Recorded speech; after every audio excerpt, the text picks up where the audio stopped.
quais são as principais metodologias de plataformas de dados que existem hoje e quais são as diferenças delas para o Modern Data Stack?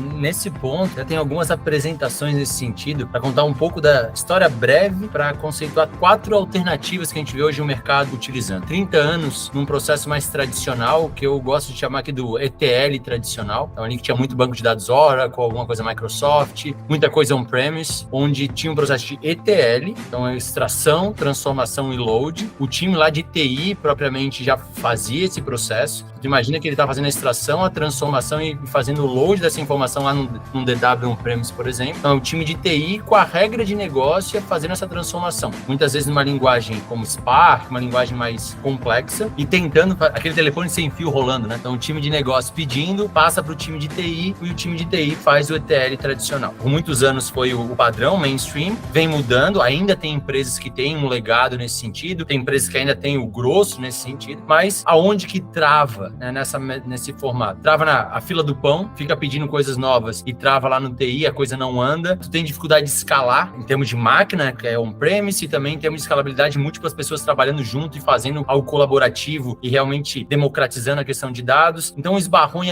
algumas travas e o mundo, de uma forma geral, foi achar alternativas. Com as clouds vindo muito forte, a AWS liderando lá com o Redshift em 2012, se não me falha a memória, começou uma tendência muito de migração do on-premise para o cloud e também desse processo de trabalho de sair do ETL tradicional e ir para o ELT. E aí eu gosto de dizer que então, a segunda alternativa seria o LT Cloud, onde as empresas entendem assim, cara, eu não consigo escalar, eu tenho dificuldade, eu tenho esses pontos que eu mencionei, mas eu quero passar agora para cloud, eu vou ter a escalabilidade, eu vou ter engenheiros de dados trabalhando ali, eu vou poder contratar por demanda máquinas e etc, e armazenamento, vou ter o Data Lake e o Data Warehouse, então já vem esses conceitos um pouco mais modernos, e é uma alternativa que a gente vê muitas empresas fazendo também, migrando do tradicional lá do ETL para o LT na cloud. Aonde que a gente vê problemas com essa alternativa? A gente vê que ela vira escalável em termos de engenharia de dados, mas tu continua com a distância entre a área de negócio e a área técnica muito grande, inalterada, é o mesmo cara lá de TI ou um engenheiro de dados fazendo isso com um distanciamento muito grande para a área de negócio. Dependendo da organização, então a governança também, se não tem boas práticas com algumas ferramentas e alguns processos, se torna um mega problema. Então, geralmente, o que a gente vê aqui nessa questão, assim, cara, modernizou, mas continua com esse gap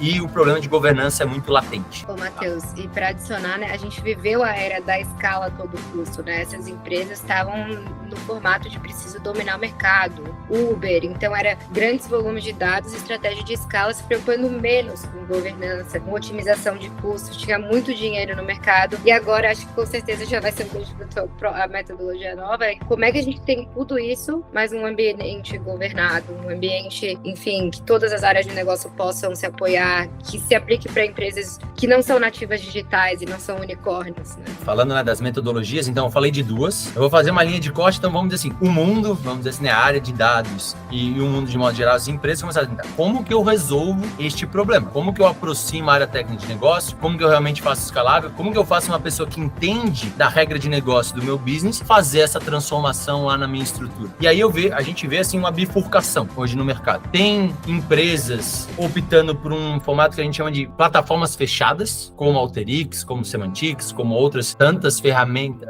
plataformas que visam tentar fazer o processo todo de ELT ali dentro e dar uma organizada na casa, então trazer essa governança, como a Bela citou, mas tu fica nessa caixa do fornecedor, que tem uma série de dificuldades, como se tem alguma personalização que tu precisa que essa plataforma não permite, tu não consegue, se o preço escala, tu não consegue sair dela, tu fica travado, e assim por diante. E tem aí finalmente o Modern Data Stack, o MDS, como a outra alternativa de plataforma, que é o que a gente aqui na Indicium adotou. Lá em 2019 a gente já começou a apostar nessa metodologia, porque a gente viu essa tendência do mercado, e o MDS justamente vem pegando o melhor do ELT, ou seja, faz o ELT, pega ferramentas que foram criadas específicas para cada parte do processo, então, a ferramenta de ELT de transformação, que é o DBT, que a gente vai falar na sequência, a visualização, depois também botar a parte de machine learning, a parte de governança, de documentação, etc. Então tem ferramentas que compõem esse ecossistema e com processos, que é processo tanto de boas práticas de desenvolvimento de software, então ambiente DevProd, CI/CD,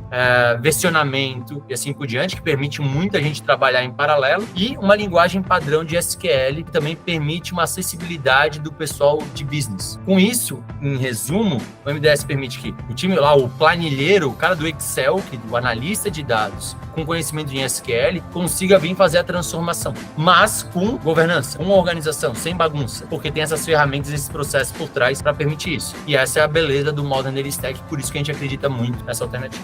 Um ponto legal de mencionar também é que o Modern Data Stack não é uma arquitetura formal, muito formal, como algumas outras existem. Até por ter sido criado e implementado em empresas novas, em geral, no início. Empresas que estavam ali, né, como a gente já mencionou, mas que não tinham essa preocupação tão grande com formalismo de arquitetura, etc. Que não é o caso, muitas vezes, das grandes empresas. A pergunta é se existem outras arquiteturas de plataformas de dados, quais são? Existem. Duas que são, vamos dizer, famosas nos últimos anos, é a do Data Fabric e Data Mesh, que são arquiteturas formais, que existem livros sobre isso, existem diagramas pra caramba, existem empresas de consultoria estratégicas, etc., implementando ou tentando implementar. Só que são arquiteturas muito aí no outro lado, né? O Modern Stack é muito mais tecnologia e essas arquiteturas são muito mais teoria, né? Como eu organizo a empresa, como eu estruturo a empresa em relação a dados e tal. E o que a gente tem visto é que é muito possível implementar usando o Modern Data Stack essas arquiteturas, né? Então tem muita gente fazendo isso, alguns talvez não no nível totalmente rigoroso, né, de seguir a risca. Eu acho que ninguém nunca segue uma arquitetura dessas à risca, mas tem muita gente implementando, utilizando as tecnologias que compõem o Modern Data Stack, né? E o ponto principal é que no Modern Data Stack a preocupação muito maior foi quando surgiu, e até por não ter sido feito por alguém, né, uma coisa meio orgânica, é uma preocupação muito maior com algumas boas práticas e menos com uma arquitetura muito rigorosa. Então, como o Matheus falou, boas práticas de programação, né, de operações, de versionamento, de você ter pipelines, né, de dados com código que sejam reproduzíveis e potentes. Tem várias premissas que todo mundo meio que assume na hora de trabalhar no Modern Data Stack e que são importantes para essas arquiteturas como o Data Fabric ou o Data Mesh, que tem um viés muito mais de mudança corporativa, de gestão de mudança para grandes empresas do que para uma startup, uma empresa inicial